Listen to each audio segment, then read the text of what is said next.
Selamat datang kembali pendengar. Hari ini kita coba bedah lebih dalam ya, bab 4 dari bukunya Scott Walker, Order Out of Chaos.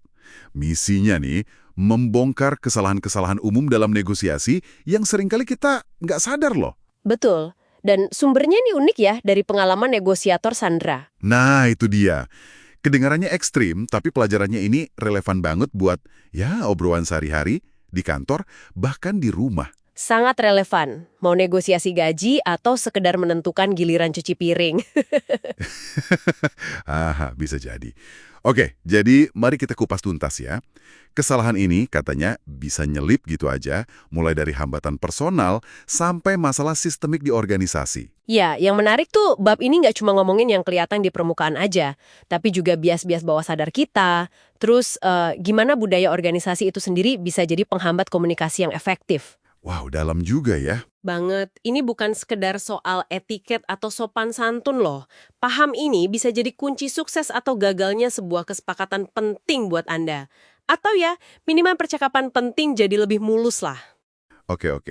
Saya penasaran nih, sama hambatan pribadi yang katanya tanpa sadar. Contohnya gimana sih? Kayak, kita terlalu cepat kasih solusi gitu ya, padahal lawan bicara mungkin cuma pengen didengerin aja. Nah, itu contoh bagus. Sering banget kan kita gitu, atau pas lagi capek, lagi stres, jadi kurang fokus dengerinnya. Atau itu tuh, kebiasaan mengidentifikasi. Dikit-dikit, oh saya juga pernah gitu, atau wah sama, malah saya lebih parah. Ternyata itu bisa jadi kesalahan ya? Bisa banget, karena itu secara nggak sadar membelokkan fokus dari lawan bicara ke diri kita sendiri. Niatnya mungkin baik, mau nunjukin empati, tapi efeknya malah sebaliknya. Terus, kasih nasihat padahal nggak diminta juga termasuk. Atau terlalu pede karena pengalaman masa lalu.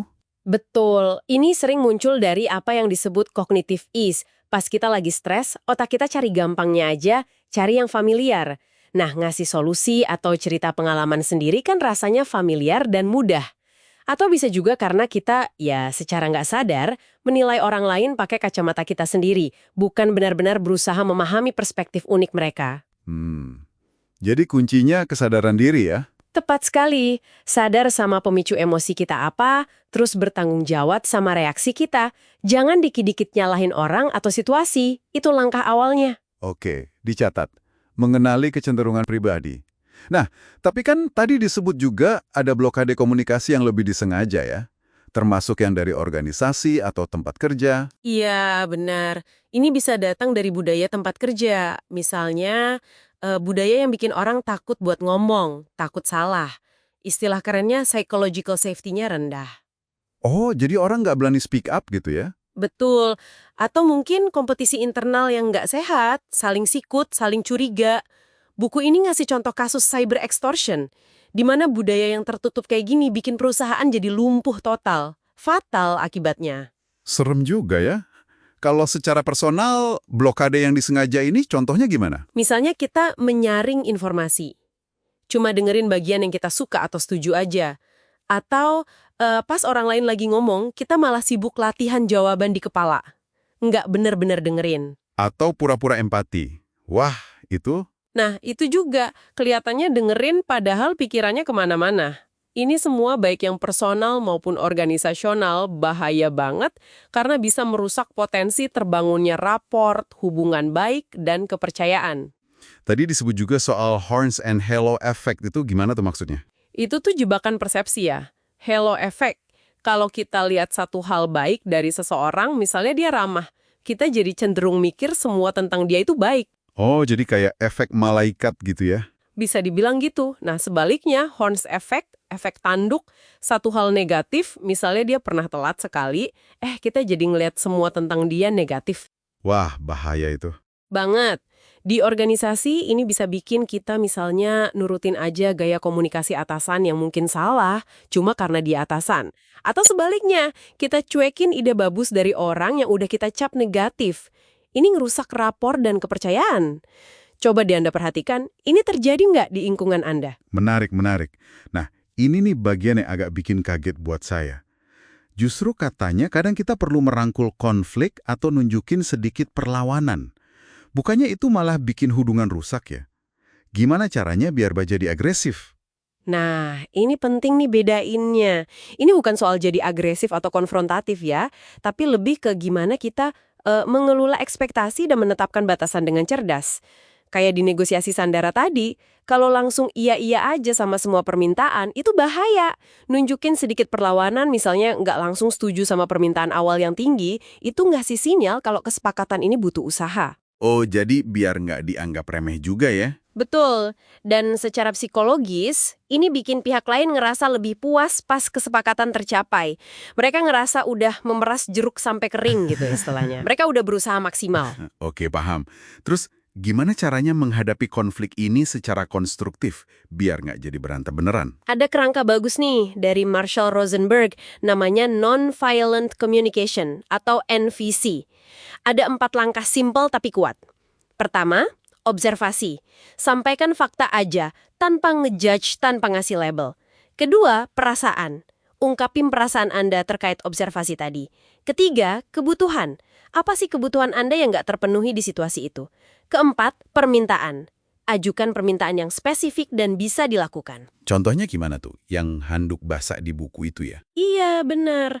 Daripada bilang, kamu jorok banget sih ninggalin handuk basah di kasur, itu kan ngejudge ya. Coba pakai NVC. Waktu aku lihat ada handuk basah di kasur, observasi, aku tuh merasa agak kesel, perasaan. Soalnya aku butuh kamar kita rapi dan nyaman, kebutuhan. Mungkin lain kali bisa tolong digantung di kamar mandi setelah dipakai, permintaan. Oh, beda banget ya rasanya ya. Lebih enak didengar. Jauh lebih konstruktif. Dan penting juga bedain antara permintaan sama tuntutan. Permintaan itu boleh ditolak, tapi kalau tuntutan itu kesannya maksa. Terus ada lagi strategi bagus, mengeringkan rawa perlawanan. Gimana tuh? Itu artinya kita akui duluan potensi keberatan atau persepsi negatif dari lawan bicara. Misalnya bilang, saya tahu mungkin permintaan ini kedengarannya agak sulit, tapi dengan mengakui itu di awal, kita bisa menetralisir sebagian perlawanan mereka. Wah, banyak banget ya tipsnya. Oke, jadi udah ada soal kesadaran diri, ngenalin blokade, cara kelola konflik. Nah, semua ini dirangkai jadi urutan komunikasi yang efektif gimana? Ada polanya nggak? Ada, buku ini mengadopsi urutan yang dipakai FBI, dan ini udah terbukti efektif banget. Urutannya gini, mulai dari mendengarkan aktif, bener-bener dengerin dan pahamin. Oke, dengerin dulu. Terus tunjukkan empati, coba rasakan apa yang dirasakan lawan bicara. Setelah itu baru kita bisa bangun report, hubungan baik. Empati, terus bangun hubungan. Nah, kalau udah ada hubungan baik, baru kita bisa mulai membangun pengaruh berbasis kepercayaan. Bukan maksa, tapi mempengaruhi karena mereka percaya sama kita. Pengaruh karena percaya, oke? Dan ujungnya, baru deh perubahan perilaku yang kita harapkan bisa terjadi. Urutan ini penting banget, nggak bisa dibolak-balik. Kenapa nggak bisa dibalik? Ya gimana mau mempengaruhi orang kalau dia nggak percaya sama kita? Gimana mau percaya kalau nggak ada hubungan baik? Gimana mau ada hubungan baik kalau kita nggak nunjukin empati? Dan gimana mau empati kalau dari awal aja kita nggak bener-bener dengerin? Semua nyambung. Masuk akal banget. Jadi, intinya buat Anda semua nih pendengar, langkah pertama itu kesadaran ya. Sadar sama jebakan-jebakan komunikasi, baik yang dari diri sendiri maupun dari luar. Betul, kenali hambatan pribadi Anda, mungkin suka motong omongan orang atau gampang ngejudge, dan juga peka sama blokade di sekitar Anda, di tempat kerja misalnya.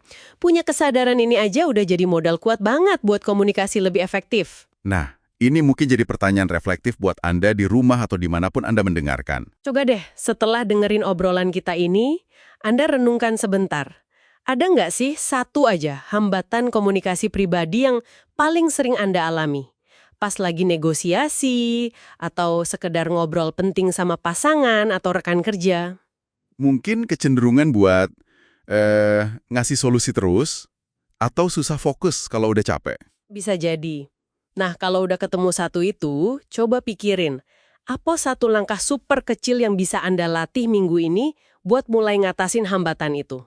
Langkah kecil aja ya. Iya, nggak usah muluk-muluk. Ingat, ini kan proses ya, progres, bukan soal kesempurnaan instan. Sedikit demi sedikit, yang penting konsisten.